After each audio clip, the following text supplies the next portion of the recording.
الله الرحمن الرحيم. الأخوة منظم البطولة، الشهيد، الفرق المشاركة، الحضور الكريم، الشخصيات الرياضية المحترمة، طرفي النهائي، جمهورنا العزيز، السلام عليكم ورحمة الله وبركاته. كرة القدم فرصة للتآخي إلى الاحترام وللحب والسلام، لم تأتي عبثا ولم تخترقها أصوات الفتن، وهي بادرة لنبذ العنف والحقد والكراهية وكما خطط لها أن تكون، وتعمل على توطيد أواصر المحبة والتعاضد الأخوي الرياضي وإنهاء التنافر والمشاكل وإنماء الحب والوئام في المجتمع الرياضي.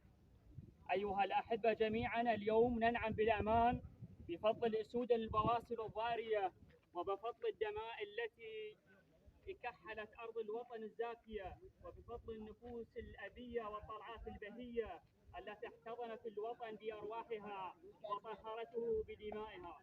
ومن خلال تواجدكم الكريم ومن خلال نهائي بطولة الشهيد نستذكر شهدائنا ونقف جميعا تكريما وتثمينا لأرواحهم الطاهرة، لنهدي صورة الفاتحة المباركة مشفوعة بذكر محمد وآل محمد.